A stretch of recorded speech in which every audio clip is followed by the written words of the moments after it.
Olá, eu sou o Sérgio Ferrari, CEO da Open Cashback, e esse é mais um episódio do LoyaltyCast, o podcast que fala de varejo, inteligência artificial, tecnologia e, claro, fidelização de clientes.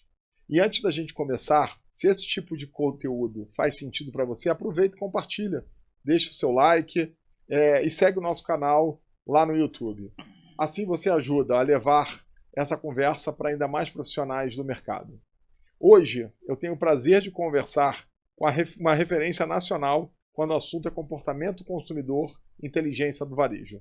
Ele é mestre pela FGV, atuou por 15 anos na Nielsen, cofundou a consultoria Inteligência 360, é pesquisador do Centro de Excelência de Varejo da FGV e também responsável pela curadoria de conteúdo de grandes eventos como Future Trends da Abra Pharma e as iniciativas do Conexão Pharma da Bradilan. Seja muito bem-vindo, Olegário, ao nosso LoyaltyCast. Eu já vou começar te fazendo uma primeira pergunta. Queria saber um pouquinho dessa tua história de tanta experiência nesse mercado de varejo, principalmente no mercado farmacêutico. Opa, primeiro uma honra estar aqui com você nesse bate-papo. Muito obrigado pelo convite. Nossa, imagino. Pela oportunidade dos encontros, que eu entendo que eles são sempre ricos e nos ajuda aí. A gente aprende muito com os encontros. Eu sempre falo, eu adoro ler e falo assim, mesmo com o livro é um encontro. É um diálogo. Se a gente souber estabelecer esse diálogo, né? Mais ao vivo, então, fica melhor. Então, fico muito grato aí de estar aqui. Meu cara, a minha história profissional ela tá ligada ao varejo. Ela começou informalmente lá na Feira Livre, nos primeiros momentos. Já no varejo? Já no varejo, já respirando varejo. E foi muito interessante, porque era uma banca de fruta, aí eu vendia, teve um momento que o dono foi lá, criou uma banca para eu cuidar sozinho. Eu adorava aquela parte de interação com o cliente, tinha toda a preparação. Mas chegou um determinado momento que eu olhava para ali e falei assim, tá bom, onde eu vou chegar aqui, né? Eu vou ficar como hamster no mesmo lugar. E aquilo não era o que eu queria. E adoro novidade também. E aí, conversando com um amigo, eu tive a oportunidade de ir trabalhar num grupo de editoras, de revistas segmentadas. E dentro deste grupo, depois de um determinado tempo, eu tive a oportunidade de trabalhar dentro da redação de uma revista voltada para supermercado. Passei lá quase 8 anos. E dentro da redação, eu cuidava de estudos editoriais. Então a informação esteve presente desde o primeiro momento. Era o ranking, eram as tendências, etc. Então, extremamente ali rico. Depois disso, eu fui trabalhar convidado para ir para a Associação Brasileira de Supermercados, que tem uma revista também voltada para supermercado. Super Hiper, né? Super Hiper. E de novo dentro da redação. Eu trabalhei lá, me envolvendo também com evento. Ali começou meu envolvimento também com eventos. E passei ali mais uns 7, 8 anos. De lá eu tive uma oportunidade de ir para uma empresa de pesquisa, uma empresa de pesquisa nacional, trabalhando com varejo, claro. E ali já entrou a questão dos relacionamentos, de melhorar e ampliar relacionamento com executivos de supermercado. Fiquei lá um bom tempo. Aprendi a vender tecnologia lá. Tinha um software de gerenciamento de espaço na época. Meu primeiro envolvimento com tecnologia foi ali, era uma ferramenta uma empresa norte-americana. Então foi o primeiro aprendizado. E de lá eu fui para a Nielsen, onde fiquei por 15 anos. Praticamente foram 3 momentos.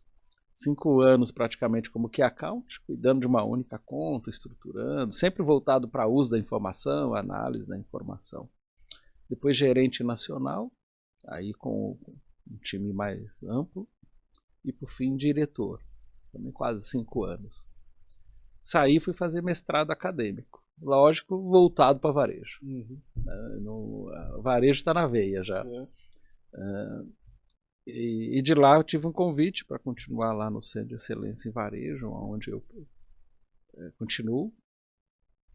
E junto eu tive uma oportunidade que foi me dada pelo pelo CEO da Abrafarma, de coordenar o trabalho de um grupo voltado para gerenciamento de categorias dentro da Abrafarma, o que me aproximou bastante ali. Então ali foi um ponto de partida muito importante, inclusive para eu começar a estruturar a área de inteligência dentro de redes de farma. Dar os primeiros passos em muitas.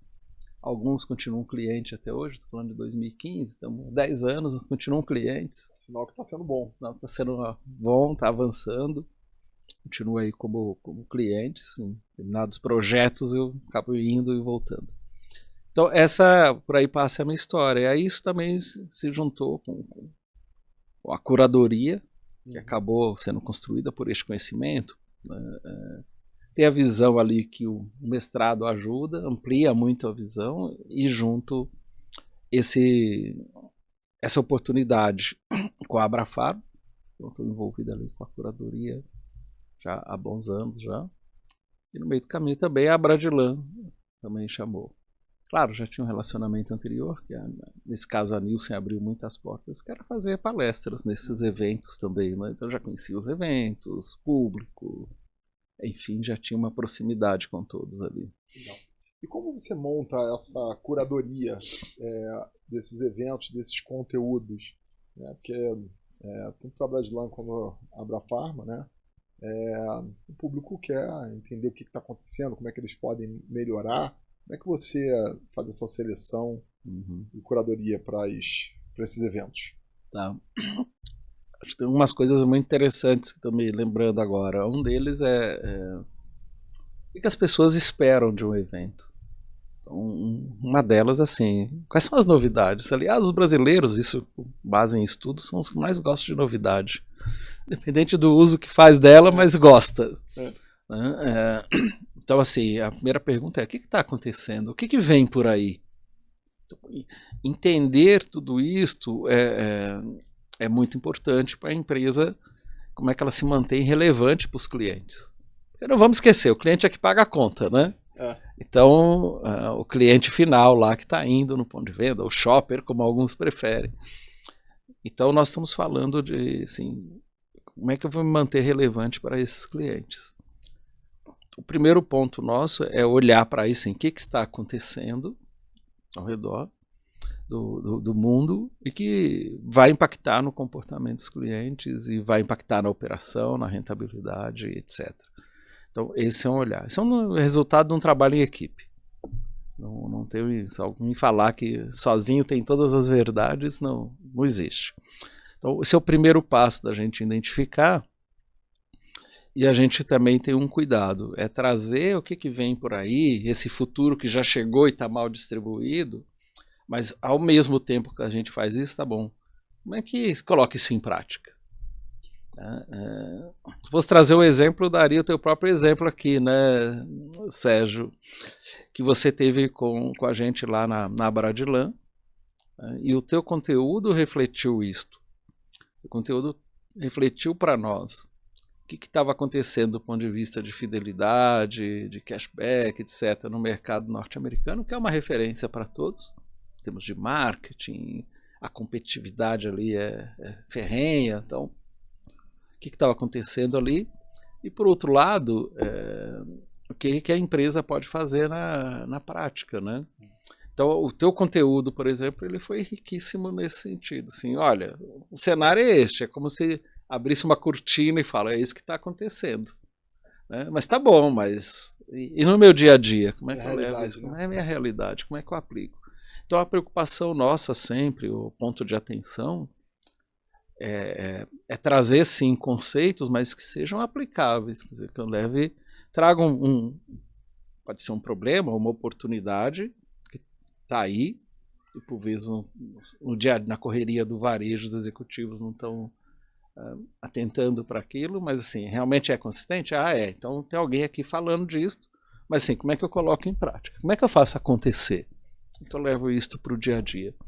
Então é esse cuidado que a gente tem, que para mim está ali na sua apresentação, bem clara, de uma maneira que as pessoas entendam. Legal. Aterriza, né? Esse ponto que você tocou super importante, né? Quando eu fui para aquela apresentação, né? O que eu pensava, como eu poderia trazer as últimas tendências do que está acontecendo num dos maiores mercados do mundo, né? Que é o mercado ali americano, né? O que você colocou bem, né? Uma concorrência gigante. Eu fiz um estudo super bacana sobre a CVS, onde eles haviam perdido um pouco de mercado para a Amazon lá, e eles criaram um programa de fidelidade chamado Extra Care Plus, que era um programa acima do programa de fidelidade deles, e eles conseguiram trazer de volta, né, olhando para a experiência do consumidor, olhando para como ele conseguiria hiperpersonalizar as ofertas, né, para cada oferta ser especial para cada consumidor. Mas, obviamente, eu sei que isso está um pouco longe da realidade do mercado brasileiro. Uhum. Né? E esse é um dos pontos que a gente lá na Open Cashback a gente reflete muito, como é possível dar os primeiros passos. Né? E aí, pensando nisso, não adianta entregar uma ferramenta na mão do varejista e se vira. Né? Por quê? Porque a gente sabe que o varejo, né, principalmente no nosso país, né, ele é sempre desafiador, né, tem necessidade de muitos conhecimentos. Né, e como é que a gente consegue ajudar ele com uma ferramenta trazendo tecnologia para a operação? Então a gente cria o que a gente chama de uma metodologia CRIRCF, né, que são as iniciais de capturar, reter, influenciar, comunicar, capturar, reter, influenciar, recuperar, comunicar e fidelizar. Né? A gente entende que são 6 pilares que são importantes para você conseguir fidelizar o cliente. Né? E não uma coisa única, você precisa ter um caminho. O primeiro passo que a gente coloca é como capturar os dados desse cliente.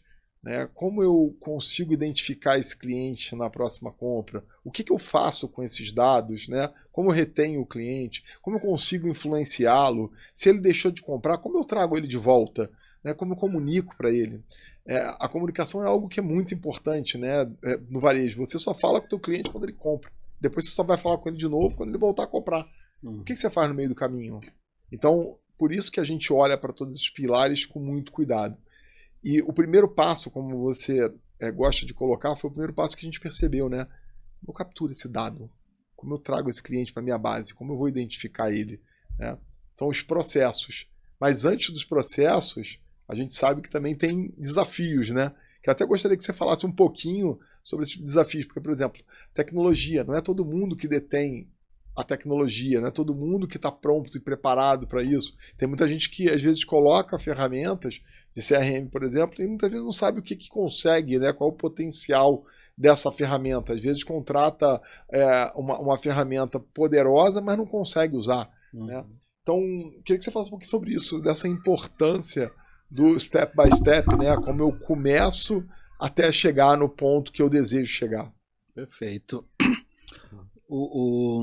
Aliás, quando você trouxe e descreveu aí o teu método de trabalho, tudo, começando ali por capturar, eu lembrei muito de uma conversa com o empresário. Ele falou assim: ô Legário, sabe que trabalhar com você é bom porque você nos ajuda a pensar no porquê, mas no como. Uhum.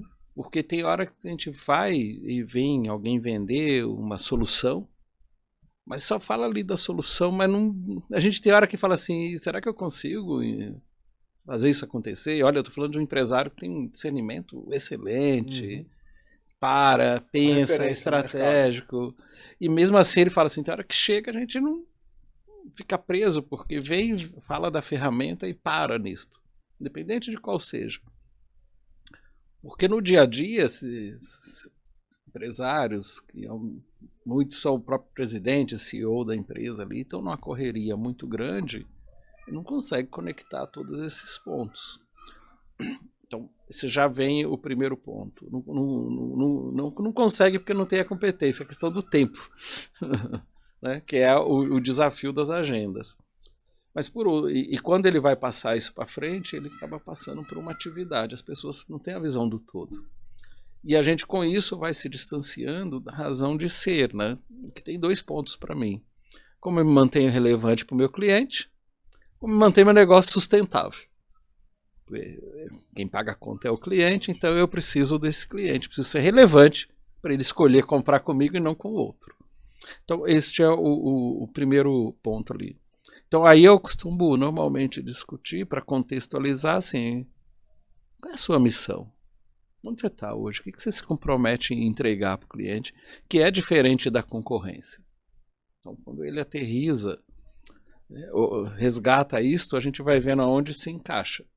O segundo passo é, onde você quer chegar? Estou neste ponto, quero chegar em tal lugar. Então tá bom. Porque aí você começa com ele a resgatar a essência, que não fica ali só no que fazer, na atividade, mas é no porquê fazer isto. Quando eu trago o cliente e coloco ele no centro das decisões.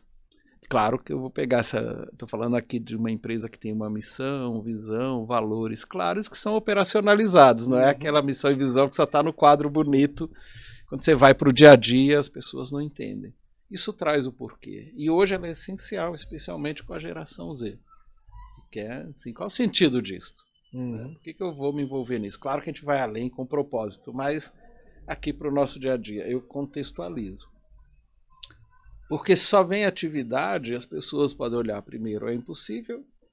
O segundo ponto que elas vão encontrar de barreiras pode estar na cultura, que é uma barreira, uma mudança em qualquer lugar. Então, o ser humano, para mudar, é desafiador. Mudar de hábito, de comportamento é muito difícil. Está acostumado com a mesma coisa. Eu acho que exige um esforço mudar. Sim. Né? Aí dá medo, né? Dá medo. Receio, assim, né? Vai entregar, não vai acontecer, não vai. Enfim, a gente precisa materializar isto com um projeto bem estruturado. Então, porque você vai ter. Sempre foi assim, sempre deu resultado desse jeito, por que eu tenho que fazer diferente? Vem essas questões. Nossa, mas mais uma atividade para mim. Então, se ele não entende e a gente não apoia, não vai. Então, a primeira barreira passa por aí. Quando a gente fala, por exemplo, em fidelidade, nós estamos falando de colocar o cliente no centro, na teoria. Quando a gente vai para o dia a dia, assim, o que tem que mudar nos meus processos? Qual é o primeiro passo? Qual é o primeiro passo? A minha cultura é realmente do cliente no centro? Ou eu tomo decisões com aquilo que a área comercial ou compras consegue negociar melhor? E quando eu falo em fidelidade, eu vou querer conhecer o meu cliente, entender o comportamento dele. O que agrada a ele. O que agrada, né? O que faz sentido para ele ali. O que ele percebe valor. Exatamente. Então, quando eu trago isso e ponho ele, eu estou fazendo o seguinte. A forma como tomo decisões na área de compras muda. É cultural. Tem que encontrar ali, não é de um dia para o outro. Então, mas isso precisa vir uma orientação tem que ter alguém assinando ali do presidente que fala assim, isso aqui é importante para nós, é prioridade por isso. Então ele sabe onde ele está, onde ele quer chegar. Porque vai ter isso no dia a dia. Os processos, eles refletem uma cultura de uma solução, de algo que foi implementado, que quando foi implementado era uma ótima solução. Mas quando a gente olha para o momento, para as novas demandas, para as transformações que a gente vai tendo na sociedade e também na tecnologia, já não responde mais. Então os processos é um reflexo de cultura, de investimento que foi feito em um determinado momento. O que eu vou ter que mudar? Como é que isso se encaixa? Quais são os impactos? Então, eu entendo que o desafio é ter essa visão sistêmica. Sim. É esse olhar de ponta a ponta e vendo assim, quais são as interações e impactos subjacentes que não estão claros, não é? Porque a tecnologia é só um meio, né? O que eu quero lá no fim, você vai pegar o cashback. Conta para mim, o que tem diferente? Vamos mudar aqui a dinâmica da entrevista. Quando eu estou com cashback, o que eu estou esperando? Pois é, então. É tudo que você falou, né? Uma mudança de mentalidade. Isso precisa ser algo entendido, né, por todos dentro da empresa. Porque quando você olha para o mercado como um todo, né, muitas vezes as pessoas fazem as mesmas coisas da mesma maneira sem se perguntar por quê. Só porque no passado fazia aquilo, ela faz. E para mim, um desses pontos eu desconto. Né? desde o comércio a comércio, diminui o preço de produto que eu tendo a vender mais. Isso é saudável, né? Pô, tem tanta tecnologia, será que a gente consegue fazer algo mais inteligente, né? E o processo de fidelização através de uma plataforma de cashback está muito ligado à inteligência, né? Quando você dá desconto, você está abrindo parte, né, da sua margem, você está abrindo mão de parte da sua margem para vender mais. É uma estratégia? Pode ser, né?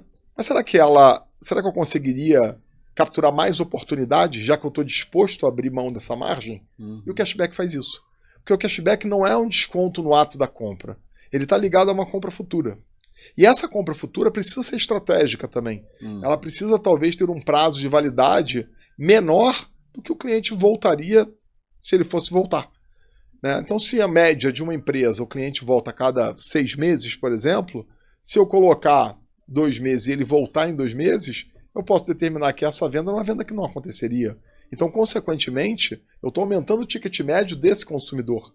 Ele está fazendo 2 compras. Né? Se você bota um prazo menor, 30, e dependendo do setor, farmácia, pode ser menor ainda, 20, né? Eu estou forçando esse cliente a fazer uma nova compra. Consequentemente, no que a gente chama de lifetime value, né? No período dele de compras, ele vai realizar mais compras dentro do período de vida dele de compra dentro dessa farmácia. Consequentemente, ele aumentou o ticket médio. Só que você criou o que a gente chama de um faturamento incremental. Quando você faz essa compra maior, é como se eu dissesse o seguinte: bom, esse cliente veio aqui e gastou 100, mas ele veio de novo e gastou mais 100. Então ele gastou 200. Só que onde é que está o grande ponto dessa operação de cashback? É a economia que você tem por escala. Porque o teu custo fixo ele não muda se o cliente fez uma ou se ele fez 2 compras nesse período. A tua loja continua com o mesmo preço de aluguel, a tua luz que você vai pagar é a mesma coisa se fosse 1 ou 2 pessoas comprando, voltando, e essa economia de escala muitas vezes faz com que você tenha um resultado operacional melhor, mesmo oferecendo esse desconto. A gente tem uma calculadora que a gente mostra isso muito claramente para o nosso contratante quando ele tem dúvidas com essa operação. Então, o que eu falo, cashback não é desconto. Cashback ele pode se tornar um desconto de forma inteligente, capturando muito mais oportunidades, trazendo o cliente antes do que ele voltaria, gerando esse benefício que acaba sendo um diferencial perante a concorrência. O valor percebido por ele é muito importante. Não adianta você dizer para o teu cliente, falar o seguinte: eu não posso dar 10% de cashback. Não, como assim? A geração de cashback não impacta a tua margem. Você está gerando um crédito, uma compra futura. E essa compra futura, a primeira foi paga com preço cheio.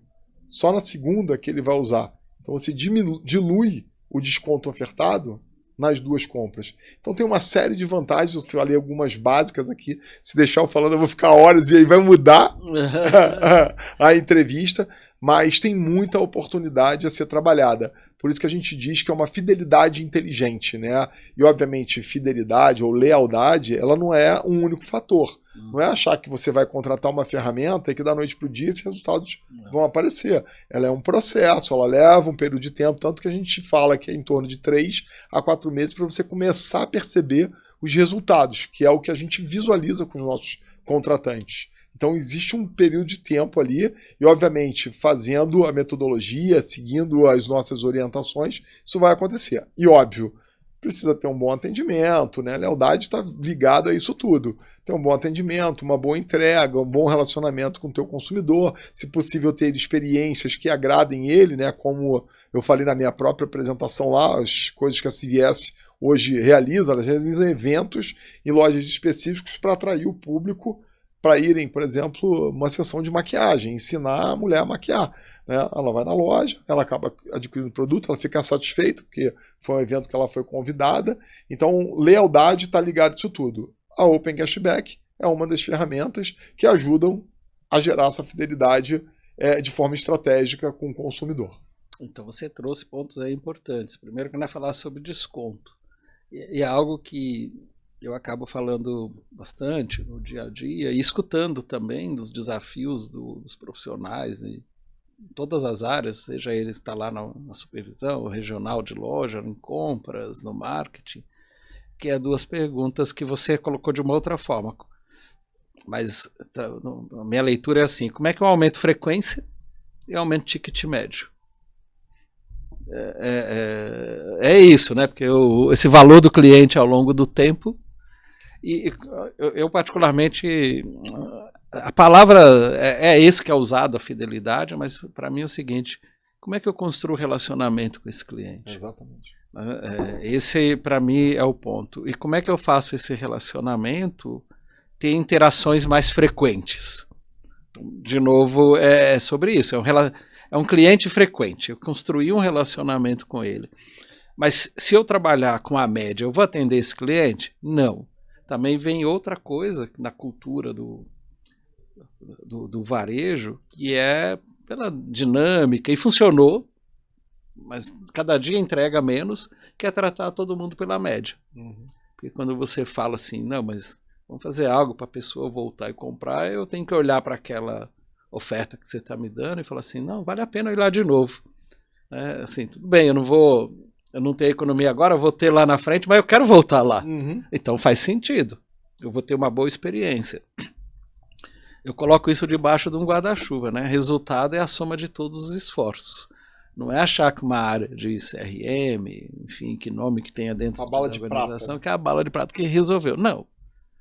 Eu preciso que todos estejam ali no mesmo barco, porque a soma de todos os esforços, que sim, passa por tecnologia, mas passa por desenvolvimento das pessoas, passa por uma nova mentalidade de compras, de fato de tomar decisões orientada por dados, e dados sobre o cliente, que é uma das funções iniciais que eu falei, né? Exato. Eu ajudo a trazer esse banco de dados, né? A Open Cashback ajuda a fazer com que o cliente queira se identificar.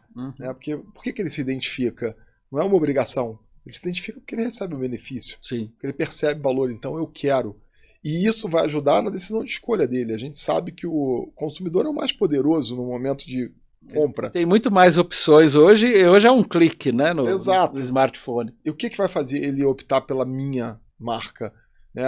A partir do momento que às vezes ele tem esse crédito, isso é um diferencial, que pode fazer com que leve ele a comprar na sua loja, né? A comprar no seu estabelecimento. Diferente do desconto, que ele comprou uma vez, recebeu aquilo ali e foi embora. O diferencial é ser relevante, né? Exato. Ele olha e fala assim, eu me identifico com o que esse varejo está me oferecendo. Exato. E eu vou lá e no processo eu vou lá, pode ser no online, posso retirar na loja, não importa. Pode ser na loja. Essa experiência foi boa, eu me identifico com ela, a experiência é boa, o processo, né?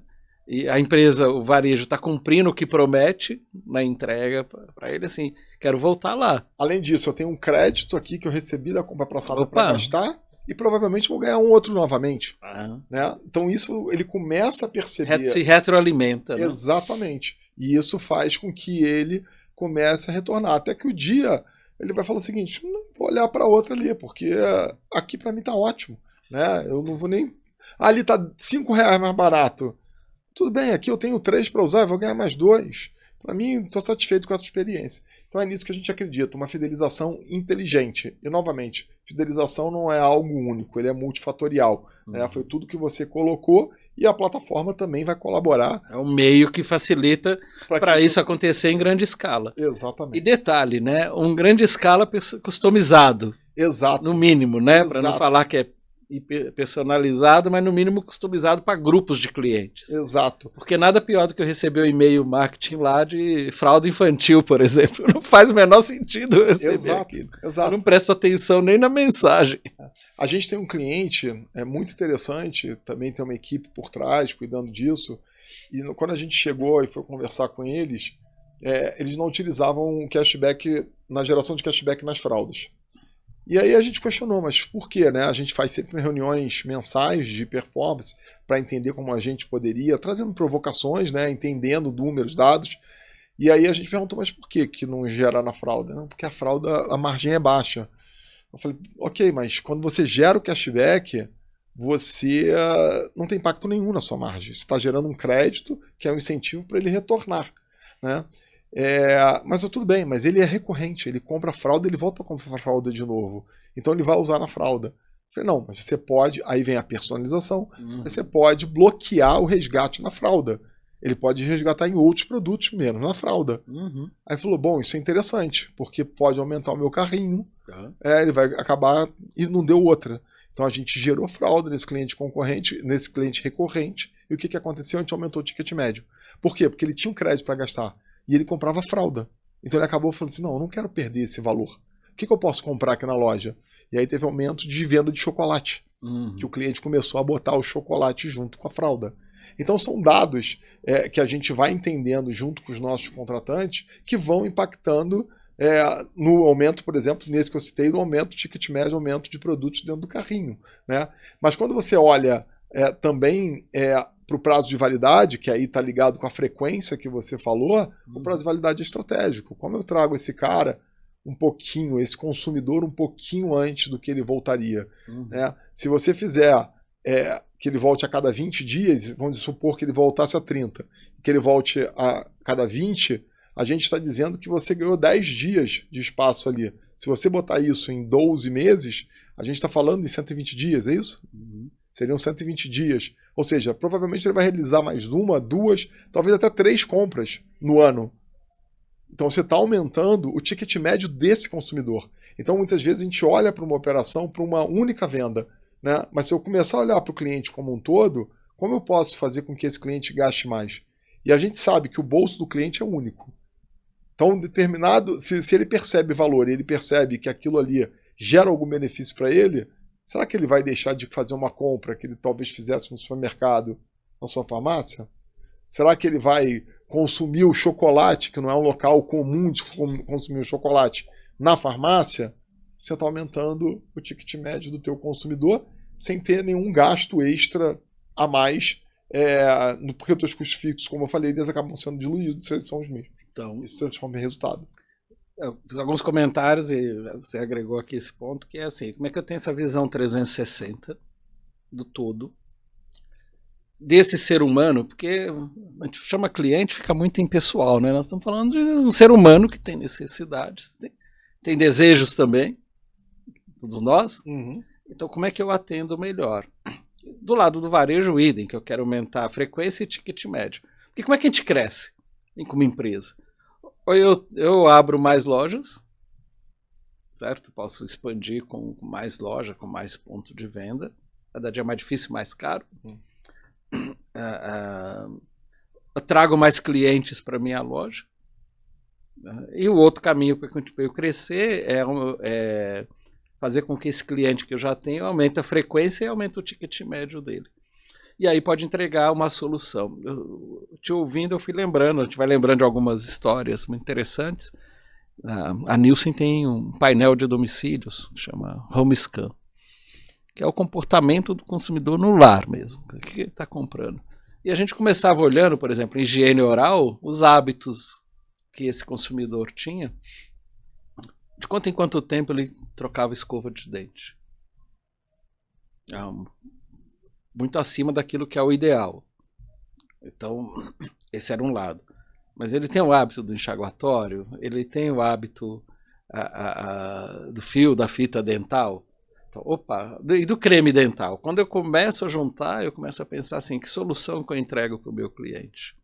Será que eu posso trabalhar dentro deste modelo de falar o seguinte, que, do ponto de vista muito analítico, assim, ele compra creme dental, mas com que frequência ele está comprando a escova de dente que eu poderia colocar? Enxaguatório. Nunca comprou. Oportunidade. Que oportunidade que eu tenho com o enxaguatório, que ele não está percebendo que eu tenho isto. E eu posso, de repente, não faço no creme dental, mas trabalho a oferta no enxaguatório. Na fralda, eu não trabalho na fralda, mas eu posso trabalhar até na pomada que eu vou trabalhar, no lencinho. Eu tenho um conjunto de produtos que eu tenho que pensar o seguinte, qual é a ocasião de consumo disso? O que está junto? Então, o que está junto é promover o melhor conforto para o bebê. Que tá, neste momento, o que a mãe, a cuidadora, está ali olhando? Eu preciso da fralda, mas eu preciso do lencinho, eu preciso da pomada, eu preciso de um conjunto de produtos. E isso pode ajudar a aumentar o ticket médio, aumentar do chocolate também, né? Nada contra. E é o que a gente chama de influência. Né? Hoje em dia, quando você influencia, o que normalmente é utilizado? O desconto. Né? Ele vai fazer aquilo ali, ele faz uma oferta em conjunto. Só quando você dá o cashback, você pode influenciar sem dar desconto. Você vai dar um crédito para ele voltar. Você influenciou da mesma forma. Sim. E aí vai depender muito, óbvio, da percepção de valor do consumidor. Sim. Se ele não perceber, você não vai conseguir influenciar. Por isso que eu digo que é muito importante, no momento que você for gerar o cashback, gerar algo que seja de valor perceptível. Senão, você não influencia.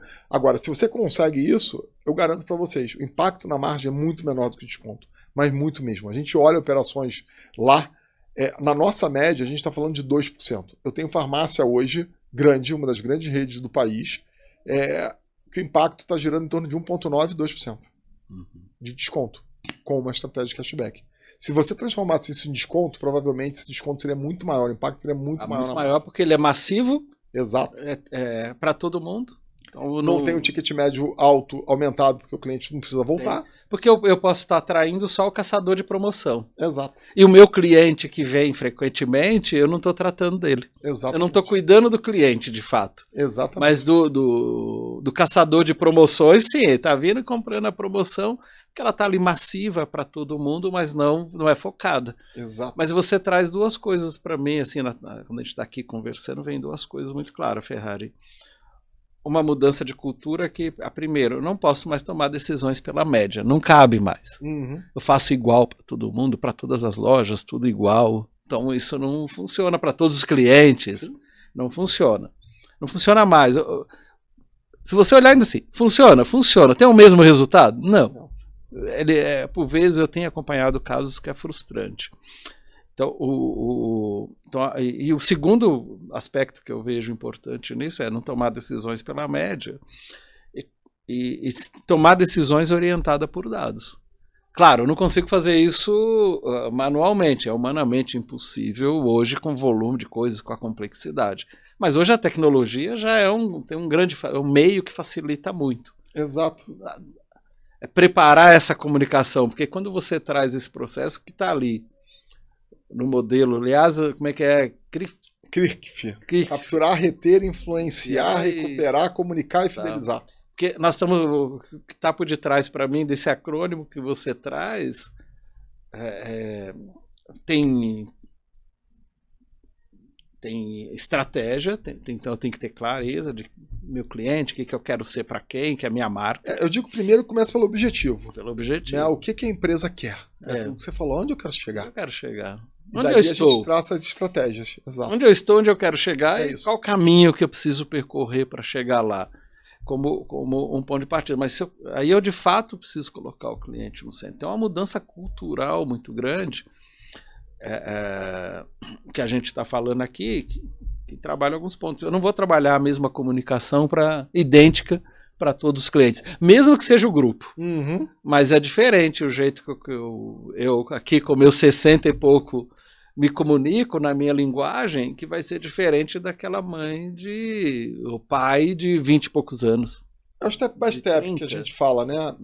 Ele não precisa sair do zero e ir para uma hiperpersonalização, que é o que está acontecendo. Ele pode personalizar, ele pode começar clusterizando, por exemplo, né, criando grupos pequenos. Sim, vai customizando. Isso, customização em massa. Exato. Até chegar ao momento que vire o que a gente chama de hiperpersonalização. Sim. É saber antes do que o olegário quer que ele precisa. Né? Por exemplo, você deu o exemplo da escova de dente. Né? Talvez eu chegar antes do que a tua escova de dente já está no momento de trocar, eu já te ofereça antes, e aí você vai falar assim, pô, verdade, minha escova de dente já não tá legal, vou trocar. E aí ele faz com que você compre antes do que você compraria. Então tem todas essas estratégias que é impossível de você conseguir fazer isso manualmente, você precisa de uma plataforma que te ajude. E com dados. Né? Porque a mudança é grande, porque se eu não tiver esse banco de dados, essa captura, e ter esse banco de dados, não sei nem quem é meu cliente. Eu suponho, mas não sei quem é. A partir do momento que eu consigo, por meio dos dados, entender esse comportamento de compra, opa, mas, como você bem disse, isso demanda tempo para construir esse banco de dados. Estou imaginando que já resolvemos todas as outras partes, já sei onde eu estou, já sei onde eu quero chegar.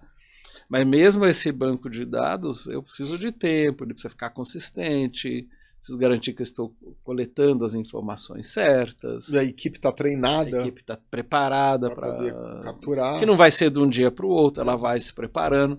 Eu gostei muito quando você fala assim, tá bom, eu posso criar grupos. Ok, já deu um passo muito grande. Em vez de trabalhar pela média de mando para todo mundo, só sai lá no meu folheto.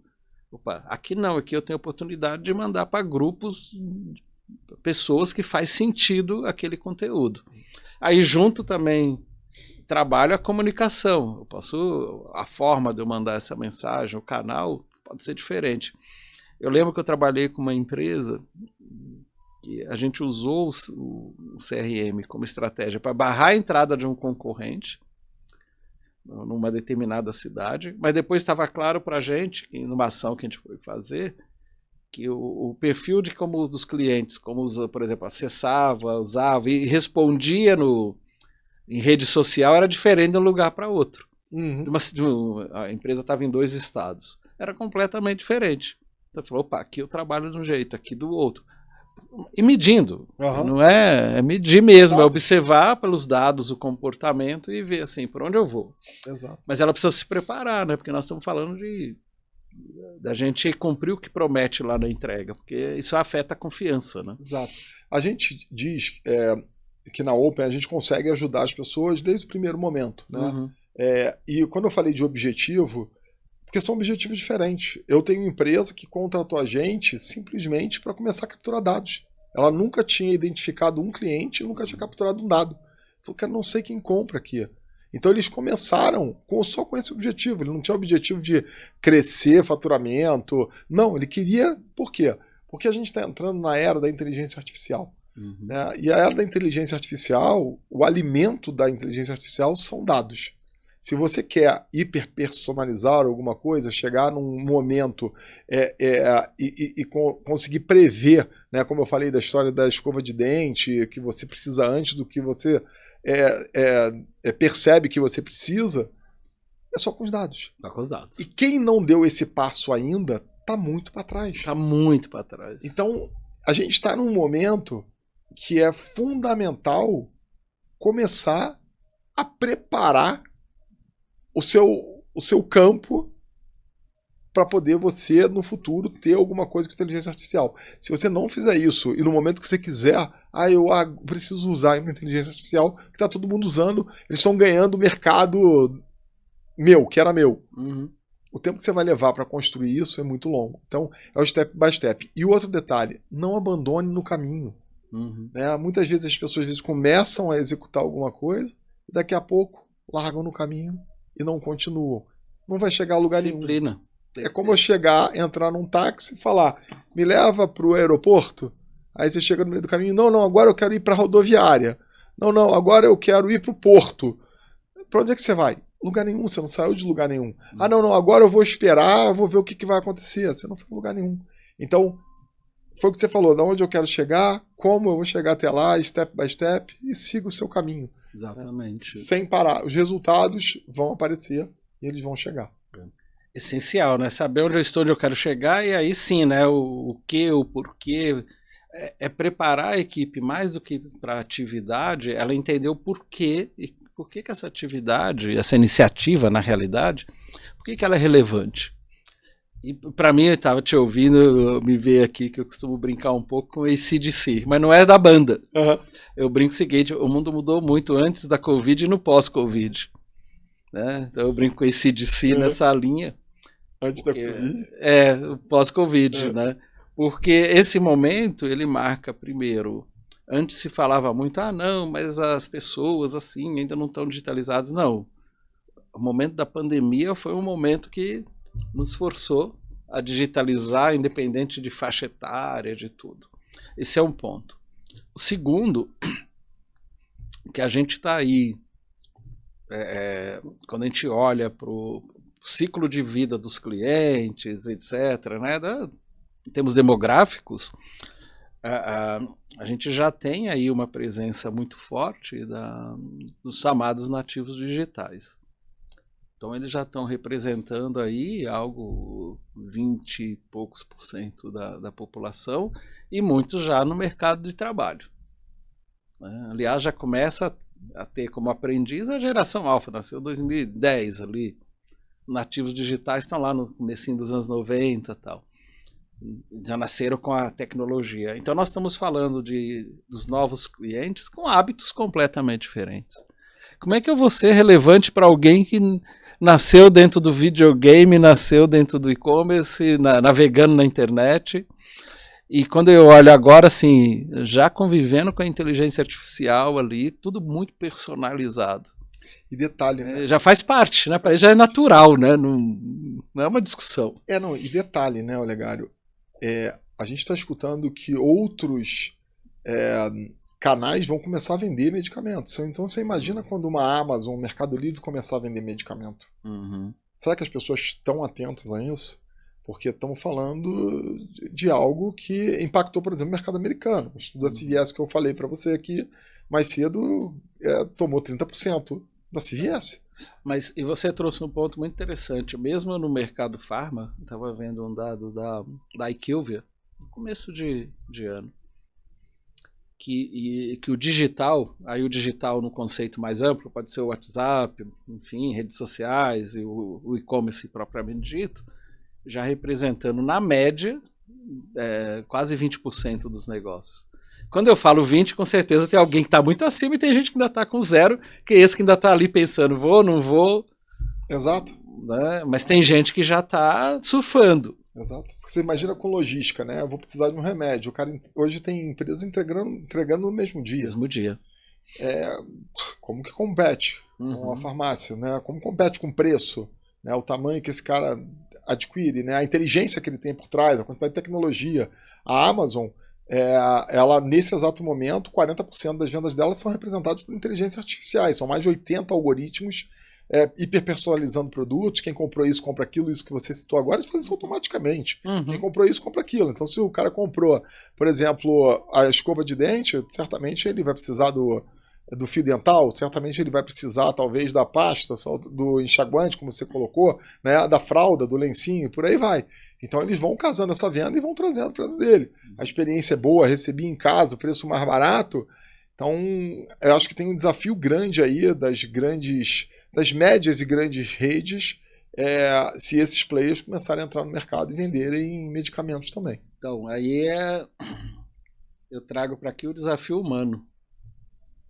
O desafio humano, claro, colocando ali o CEO, o presidente, como principal responsável por isto, porque eu coleciono, adoro ler, então eu vou trazer aqui a visão de um filósofo, de um antropólogo, de um educador e de jornalista.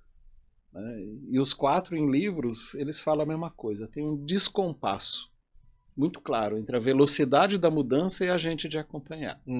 Na sociedade. Sim. Isso dá angústia, inclusive. Mas como é que eu cuido do desenvolvimento das pessoas para fazer essas mudanças e fazer acontecer? É o que um desses educadores falou, é o aprendizado contínuo. E aprender fazendo. Não estou... Sim. Aprendendo ouvindo um podcast, parar e depois falar, nossa, o que isso daqui faz sentido? Porque esse aprendizado tem que vir, e um cuidado, né? O mundo está muito fragmentado. Então, como é que eu trago essa visão? A inteligência 360 tem muito a ver com isso. Eu trago uma visão do todo. Eu não tenho agenda. Cara, vai ter. É tanto que o tema do momento, o que eu mais trabalhei este ano e continuo a pedidos, é da liderança ambidestra. Quer dizer, como é que eu cuido da minha eficiência como líder, independente de onde eu estou ali no papel.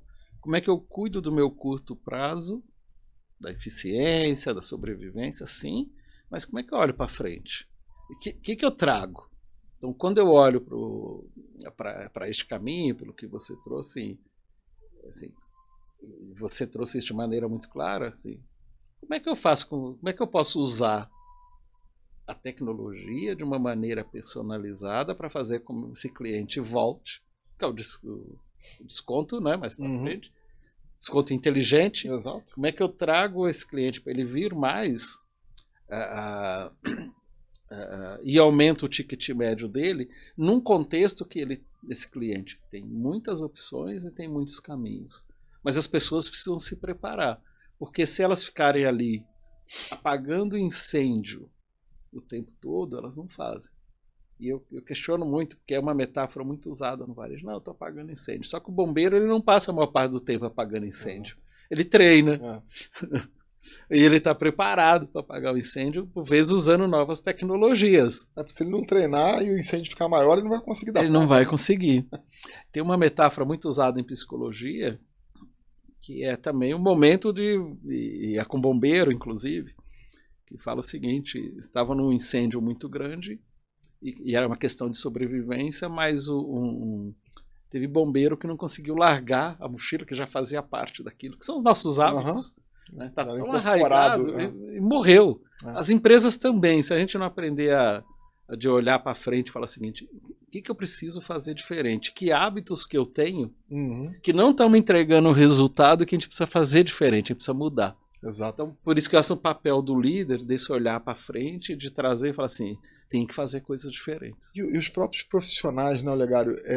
Eu vejo algumas pessoas debatendo e conversando muito, até com medo, né, do que a inteligência artificial pode trazer. E tudo que eu tenho visto, né, ela não é um bicho-papão. Né? Ela está ali para te ajudar. O que acontece é que depende de você, de cada profissional, o quanto você quer ser ajudado. Se você ficar parado, novamente, acreditando que o que te levou do ponto A ao ponto B vai te levar do ponto B ao ponto C, você vai ficar para trás, porque o mundo está mudando. Então as pessoas precisam estar acompanhando essas mudanças e o que elas podem fazer dentro da própria carreira para utilizarem a inteligência artificial como forma de alavancar a carreira delas, né? Para onde elas podem ir. Como assistente. E isso, exatamente. E isso vai ajudar elas profissionalmente, consequentemente, a própria empresa. Mas você falou um ponto fundamental. Também não adianta ela querer fazer isso se a diretoria, se o presidente não parte deles quererem isso. Exatamente. Se esse nível aqui não entender isso. Mas assim, eu entendo como não tem volta. Primeiro que a gente não consegue lidar hoje, humanamente falando, com a complexidade e nem com essa velocidade. E cada vez mais acelerado. Então, sem tecnologia, eu não chego lá. E entender que ela é um apoio e não resistir. Né? Porque quando eu resisto, eu estou ficando para trás. Exato. E numa velocidade muito grande. Exato. Então, assim, e não é sobre sair acertando na primeira vez, é sobre aprender. Assim, opa, por onde eu começo? Cuidando tendo bons dados, porque senão lixo entra, lixo sai. Exato. Cuido dos dados. Garanto que eu tenho os dados que eu preciso para conhecer meu cliente. Então eu tenho dados que vai entender. Vou ter pessoas que vão me apoiar a criar modelos que vão me ajudar realmente a entender isso, e eu vou saber fazer as perguntas certas. Questionar os dados também, né? Então, assim, não, isso daqui faz sentido por isso e isto. Então, eu preciso aprender a dialogar com a inteligência artificial. É isso. Por meio das perguntas. Né? E quanto mais você vai fazendo isso, melhor você vai ficando e mais você vai tendo ela como uma aliada. Como realmente um assistente. Eu gosto muito dessa definição. Claro que precisa se preparar para isso. Mas eu não consigo imaginar outro caminho para a gente lidar com esse mundo acelerado, ciclos mais curtos, e aonde a gente precisa ter a visão do todo. Né? Verdade. Olegário, estamos caminhando para o nosso final. Queria te agradecer imensamente a conversa com você. Se deixar, a gente fica horas, porque é muito rica, tem muita informação. Eu tenho certeza de que quem está assistindo a gente vai ter uma visão privilegiada, né, com tudo o que você contou, tudo que você falou aqui dessa sua experiência, momentos de reflexão. Então, sou muito grato aqui pela tua presença e que a gente consiga, né, compartilhar mais conhecimentos como o seu com o varejo e assim a gente melhorando o varejo como um todo. Quero agradecer você também. Bom, antes de eu finalizar, Olegário, algum ponto mais que você gostaria de trazer como destaque? Queria colocar mais alguma coisa, divulgar algum trabalho seu? Opa. Não, eu quero deixar uma reflexão.